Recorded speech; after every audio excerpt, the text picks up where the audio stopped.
Ai, Beth, não. Vamos explicar a Revolução Inglesa. Tá, a Revolução Inglesa é basicamente o feudalismo indo pro capitalismo, em que ele tinha grande foco na burguesia e na nobreza.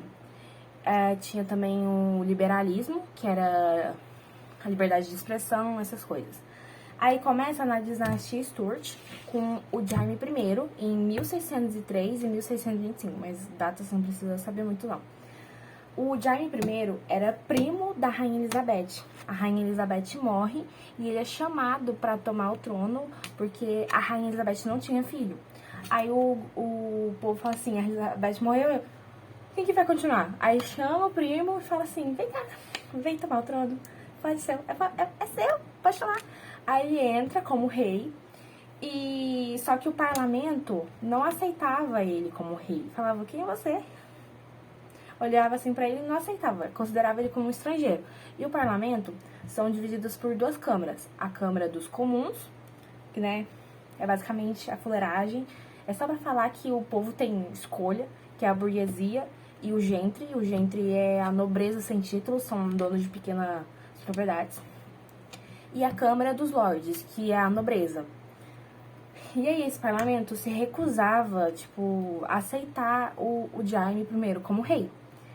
E o Jaime, por conta disso, ele implantou uma monarquia muito forte durante o período dele. Então ele era se foda, sou rei. E aí ele também forçou o anglicanismo no país e perseguiu os católicos e os puritanos, que não eram anglicanos. Tanto que os puritanos foram exilados para a América do Norte. E ele usava a teoria do direito divino dos reis, em que ele se considerava escolhido de Deus para governar a Inglaterra. Mas não era isso, né? Literalmente chamaram ele para ser rei. Aí ele decide aumentar os impostos já existentes e criar novos. Aí ele chama o parlamento e fala assim, que dá a gente fuder mais o nosso povo? O que você acha disso? Aí o parlamento, você tá doido? Não. O parlamento recusa o pedido dos impostos e o Jaime fala assim, nem precisa de você? Quem é você na fila do pão? Eu sou o rei, eu sou escolhido de Deus, e dissolve o parlamento. E aí ele começa a ilegalmente colocar os impostos, que antes tinha sido recusado pelo parlamento, e prender qualquer pessoa que vai contra ele. Se alguém chegar lá e falar, nossa, o Jaime I é um cuzão, ou ele, o que você falou? E prendia a pessoa. Aí essa foi a parte do Jaime I, aí começa o Carlos I, que é filho do Jaime. Aí começa o governo do Carlos I, em que ele é basicamente a mesma coisa que o pai, ele continua com os impostos ilegais e prendia qualquer pessoa que ia contra ele também. Só que aí isso criou vários conflitos internos e externos, e a Inglaterra estava começando a ficar quebrada, porque eles não tinham dinheiro para aguentar tanto conflito. E o povo tava, pobre, que o tanto de imposto que tava enfiando na bunda deles.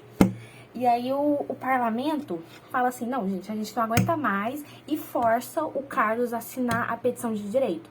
E dentro dessa petição de direito é um documento que falava que o Carlos não podia mais colocar aqueles impostos e nem prender a pessoa sem justa causa, só simplesmente prender. Só que aí o Carlos tá nem aí e continua a conseguir o dinheiro dele do jeito que ele queria. Que ele restabelece as leis feudais, e quem falava que não queria seguir aquelas leis tinha que pagar o imposto dobrado. E também ele vendia os títulos da nobreza para a burguesia. Qualquer pessoa da burguesia que quisesse virar nobre, ele falava assim, toma aqui, só que me paga 5 mil reais. Vai passando o Pix. Aí também ele cria o Ship Money, em que as cidades portuárias da Inglaterra tinham que garantir a segurança da Inglaterra e mandar navios e equipamentos para garantir, a estabilidade da Inglaterra. Só que ele também, ele era anglicano, igual o pai, e queria estabelecer o anglicanismo forçado, igual o pai. Só que porque eu não lembro quem era agora. Foi uns rebeldes lá que não eram anglicanos, ficam putos com eles, vai tentar atacar. E ele tenta contra-atacar, só que ele não tinha dinheiro pra manter o exército real. Aí ele chama o parlamento, que tinha se dissolvido anteriormente, pelo Jaime. Chama e fala assim, gente, pelo amor de Deus, eu não tenho dinheiro, o que eu faço? Como que eu vou pagar esse povo? Aí o parlamento, calma aí, a gente arruma. Só que eles não arrumam. Eles não arrumam. Eles arrumam um jeito de vetar o poder do rei. E quando o rei percebe que estão tentando vetar ele, ele fala, chega, cansei também. E dissolve o parlamento. Por isso que chama parlamento curto, porque só dura, tipo assim, um mês e pouco. E não faz porra nenhuma. Só que aí o país continua quebrado, cheio de dívida. E o Carlos se vê na situação que ele tem que usar o tesouro real, que é o tesouro da monarquia. E paga o exército real. Só que não adianta muito. E ele tem que chamar o parlamento de novo. Aí ele fala, foda-se, vai. Vai, escolhe aí, escolhe aí. E aí o parlamento tira o tribunal real, que era onde que ele prendia as pessoas sem justa causa e só prendia. A prisão de opositores, que era do lado do rei, que ajudava ele a fazer aquele bonde bosta. E foi o início da reação para a Revolução Puritana, em que o povo percebeu que o parlamento podia ganhar uma guerra contra o rei. E aí começa a Revolução Puritana, em que foi principalmente uma luta política, econômica e religiosa. E nela era dividido por dois exércitos, os exércitos dos cavaleiros, que era o apoio do rei, em que tinha a alta nobreza e os anglicanos. E aí do outro lado tinha os cabeças redondas, que era os cabelinhos de tigelinha. Você lembra deles, os cabelinhos de tigela? Que era o lado do parlamento, em que era dividido os puritanos e os presbiterianos, que era o chulé da Inglaterra, o povo, basicamente. Só que aí o exército real, obviamente, vai ganhando do parlamento. Aí o Oliver Cromwell, que era o líder puritano do parlamento, fala, pelo amor de Deus, gente, a gente não pode perder essa guerra. E cria o exército do novo tipo, que era pago pela burguesia. E aí eles vão, o novo exército vão contra o exército real e acabam ganhando na batalha de Nancy Bay. Nessa batalha eles conseguem vencer o exército real em 1645 e o rei, o Carlos I, é preso, ele vira um prisioneiro do parlamento. Só que, tipo, termina a guerra e o parlamento fica tipo assim, e agora? O que a gente faz? E acaba começando um conflito dentro do parlamento entre os presbiterianos e os puritanos. Aí, enquanto os dois estão, tipo assim, tacando pau um no outro sobre o que ia fazer agora, o rei foge da prisão e começa um novo exército. E aí, eles entram em outra guerra civil, só que, tipo, é bem curtinha, que o parlamento ganha de novo e o rei vira prisioneiro. Aí o Oliver Cromwell fala, meu Deus, tudo eu nessa merda. E leva o rei pro tribunal, em que decidem tirar a cabeça dele. Ele morre, o Carlos morre. E aí o Oliver abole a monarquia e a Câmara dos Lordes, que era a nobreza, a alta nobreza, que era do lado do rei. Aí que o Cromwell faz tudo nessa porra, ele vira o quê? Um republicano e começa a República do Cromwell, em que também é conhecida como Commonwealth, não sei falar, um nome esquisito, em que ele controlou a Irlanda e a Escócia, em que ele unificou esses dois países junto com a Inglaterra, que virou os três reinos. Por causa que nesses dois países, o filho do Carlos I, o Carlos II, estava sendo muito reconhecido, ele estava com medo de criar novos conflitos e uma nova guerra. Aí ele ele dá dinheiro para esses países para eles calar a boca. E aí ele dissolve o parlamento, fala que se foda também, esse parlamento tá me dando dor de cabeça, e estabelece uma ditadura pela nova Constituição da Inglaterra, que chama Instrumento de Governo, que dava amplos poderes pro Oliver, e ele se auto-intitulou como líder protetor da Inglaterra, em que aquele cargo era vitalismo e hereditário. Então, mas aí ele vira ditador e fica tipo assim, tá, mas o que eu faço agora? Porque eu tirei o parlamento, dei dinheiro pros outros países, não tem ninguém do meu lado, só tem um exército, o que eu faço? Aí ele pensa, burguesia. E ele vai lá e pergunta, e aí, burgueses, lembra de mim? O que vocês querem? Lembra da guerra? A gente ganhou. Então, aí os burgueses falam, e falam que eles queriam. Que eles queriam o quê? Um comércio livre e o fim dos privilégios feudais, que lembra lá que o Carlos tinha voltado com as leis feudais, então ainda estava continuando. Aí o Oliver aboliu aquelas leis e incentivou o comércio livre. E nisso, ele cria os atos de navegação, por conta que a mercadoria estava sendo muito requisitada fora e estava tendo muita mercadoria sendo exportada. Em que dentro desse ato de navegação, toda mercadoria que chegava dentro da Inglaterra tinha que ser ou em navios ingleses ou em navios do país de origem, da onde que ele veio. E por conta dessa exportação, muita pirataria aconteceu, que eram os piratas chegando assim, stop, eu quero essa mercadoria. E também a junção de capital, a Inglaterra ganhou muito dinheiro por conta disso e acabou sendo um pontapé para o futuro a Revolução Industrial. E aí também estimulou a criação de barcos e a Inglaterra entra em uma guerra contra a Holanda, porque a Holanda era muito fodona nesses trens de exportação e mercadoria. Só que a Inglaterra acaba ganhando, então foda-se. E aí, em 1658, ele morre e o filho dele vira o novo líder protetor, por causa disso era um cargo vitalício e hereditário. Só que o filho dele não tinha a mesma cabeça, não consegue continuar o governo do pai. O país estava ficando todo cabaleado e a burguesia na beleza fica assim, pelo amor de Deus, o que tá acontecendo? E eles falam, tipo assim, meu Deus, sai daqui pro menino, que se chama Ricardo. E ele é forçado a se abdicar daquele cargo e vai embora. E eles falam, amém. E chama o Carlos II, que era o filho do Carlos I, para voltar à monarquia. Eles tinham acabado de fazer uma guerra para acabar com a monarquia e fala, que se foda, que tal a gente voltar com a monarquia? Aí começa a restauração dos Stuarts, que o Carlos é daquela família dos Stuarts. Aí acontece a restauração do parlamento, em que a burguesia e a nobreza se juntam novamente e restaura o parlamento. E com isso restaura a Câmara dos Lordes, que é a Câmara dos Nobres.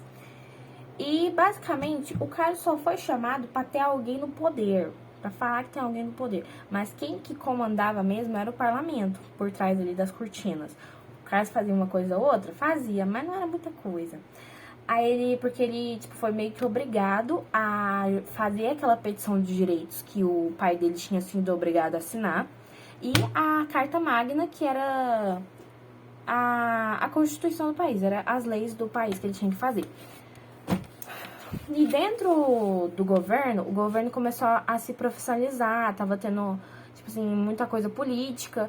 E teve uma divisão dentro do governo pelos Whig e os Tories, que era o Partido Liberal e o Partido Conservador. Dentro do Partido Liberal, era basicamente falando que o parlamento tinha que controlar a monarquia, sim, e os ideais de Oliver Cromwell, em que eram ideais liberalistas e em que... esqueci. Mas era basicamente as mesmas ideias do Oliver. E os Tories eram do lado da monarquia, em que a monarquia tinha que ter todo o poder, blá blá blá. E eram os anglicanos. E dentro de um parlamento, dentro de uma das reuniões, que tinha basicamente o povo dos Whigs, que eram os liberais, eles decidem criar a lei habeas corpus, que dava proteção para os prisioneiros, que evitava as prisões arbitrárias. As prisões arbitrárias chegar numa pessoa e falar assim, não, você tá preso, amanhã você morre. Foda, se era culpado, se era inocente, não se importava. Aí essa lei falava que o prisioneiro tinha até 20 dias para ser levado ao tribunal. Era obrigatório ele passar pelo tribunal.